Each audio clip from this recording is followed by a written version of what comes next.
I hope you guys are enjoying the movie.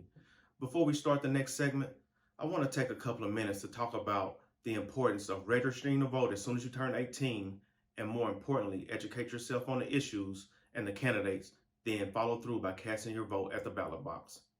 You needn't look any further than the 2020 election and the events that followed to understand that America is at a critical tipping point in its brief history. Our majorly two-party political system has devolved into a train wreck, with one party embracing the edict of white supremacy and the interests of billionaires and millionaires over the working class, versus a party basically for everyone else with plenty of issues of its own, like not being able to get anything done on a plethora of issues that most Americans want.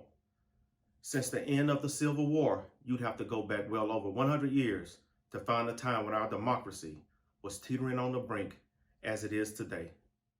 After the war and the passage of the Civil Rights Act of 1866, blacks enjoyed a short period when they were allowed to vote, actively participate in the political process, seek employment, acquire land, and use public accommodations.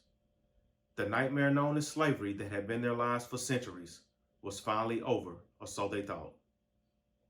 Southern whites, many of them Confederate sympathizers, began colluding to undermine the gains blacks, abolitionists, and the Union fought so hard to secure. By the 1870s, the Democrats, who were the party of hate and oppression of blacks at the time, began to regain power in the southern states.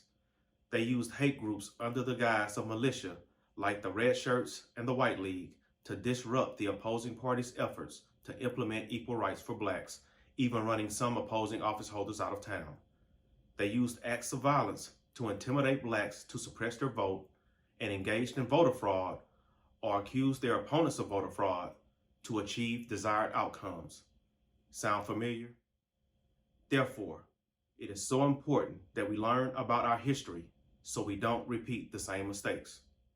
Here in Louisiana, PBS Pinchback, the offspring of a black slave mother and her white owner, served as acting governor of Louisiana for about a month, covering the end of 1872 and the first couple of weeks of 1873, making him the first black man to hold the office of governor in the U.S. In elections held earlier in the year, Pinchback was elected to Congress in both the House and Senate. He chose to take the Senate seat, but was never seated due to Democrats claiming the election was a fraud. Now, over 100 years later, these racist politicians are attempting to undermine our democracy and the will of the people once again. Just look at the laws being passed by state legislatures across this country with regard to voting. States have outlawed bringing food and water to people waiting in long lines, removed drop boxes, and shortened early voting periods. See, they can't intimidate us anymore, so now this is where we are. Look at the ridiculous unconstitutional abortion ban in Texas, a flagrant violation of women's reproductive rights, already litigated by the Supreme Court decades ago in Roe v. Wade. And I'm sorry, I have to keep it all the way 100. These racist politicians don't care about people of color getting abortions. If Abbott and his minions could have made it illegal for whites to get abortions while non-whites can have at it, believe me, they would have done so. As much as I wish this was hyperbole, this is where we are in 2022. This position is rooted in the fear of non-whites eventually outnumbering whites in this country in the not-so-distant future. Just read the most recent census report.